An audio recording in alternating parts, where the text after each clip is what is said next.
স্থানীয় প্রশাসনের তরফে বীরভূমের সোনাঝুরিতে দোল উৎসব পালনে নিষেধাজ্ঞা জারির অভিযোগকে ঘিরে চাঞ্চল্য ছড়িয়েছিল বৃহস্পতিবার, কিন্তু এরপর নিষেধাজ্ঞা জারির অভিযোগ খারিজ করে দিয়েছিলেন বনমন্ত্রী বীরবাহা হাঁসদা।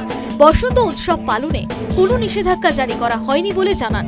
এই ঘোষণার পরেই শুক্রবার দোল উৎসবে মাতলেন স্থানীয় মানুষ থেকে শুরু করে রাজ্যের বিভিন্ন প্রান্ত থেকে আসা পর্যটকরা। আর দোল উৎসবে অংশ নিতে পেরে খুশি সকলেই।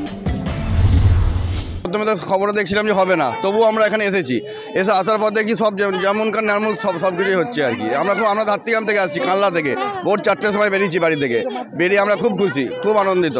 শুনেছিলাম যে হবে না, দিয়ে এসে দেখছি সবই হচ্ছে। ভীষণ ভালো লাগছে। এখানে আমাদের ফার্স্ট টাইম, মানে কি বলবো, এত আনন্দিত, এত এক্সাইটমেন্ট হচ্ছে, মানে বলে বোঝাতে পারবো না। শুনেছিলাম বন্ধ থাকবে, কিন্তু তাই সাথে দেখছি সবই একই আছে। খুব ভালো লাগছে।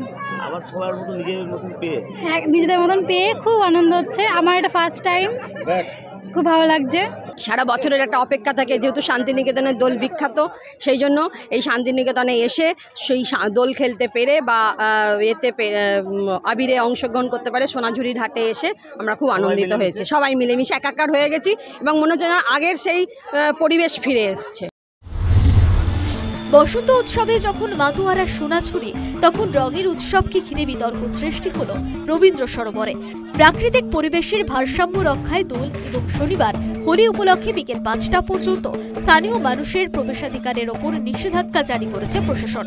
কিন্তু লেকের ভেতরের একটি ক্লাব দোল উপলক্ষে সমস্ত আয়োজন করেছে বলে অভিযোগ লেক লাভার্স অ্যাসোসিয়েশনের। সমস্ত ঘটনা ভিডিও করে আইনগত হুমকি দিয়েছে তারা। আমরা আবার কোর্টে যাব, আবার হাইকোর্টে যাব। এবং এখানে যিনি করছেন এই কাজটা, সেই দীপ্ত রায়চৌধুরী, উনি হচ্ছেন এখানকার পান্ডা, কেএমডি এর এক্সিকিউটিভ ইঞ্জিনিয়ার। উনি এখানকার পান্ডা, উনি এইসব অর্ডার দিয়েছেন, উনি এসব 2 নম্বরই অর্ডার দিয়েছেন। কেএমডি কেন 2 নম্বরই কোর্ট অর্ডার ভায়োলেশন করবে? কেএমডি এর কোনো রাইট নেই কোর্টের ওপরে অর্ডার দেবার। যেখানে একটা কোর্টের অর্ডার আছে, তার উপরে কি কেএমডি অর্ডার দিতে পারে? সে তো দিতে পারে না। কেন অর্ডার দিল কেএমডি? কেন কেএমডি চিঠি দিয়ে বন্ধ করলো না? 1 সপ্তাহ আগে কেন চিঠি দিল না যে ক্লাব বন্ধ থাকবে? এটা তো ওদের উচিত ছিল করা, কেন করলো না? কিসের জন্য করলো না বলো? কোর্ট তো সবারই ওপরে, কোর্টের অর্ডার মানতে সকলে বাধ্য। তাহলে এরা কেন বাধ্য নয় কেন? সেই জন্যই আমাদের আজকে এই প্রোটেস্ট। দোল এবং হোলিকে ঘিরে যাতে অপ্রীতিকর ঘটনা না ঘটে, তার জন্য প্রশাসনের তরফে বিশেষ নজরদারির ব্যবস্থা করা হয়েছে।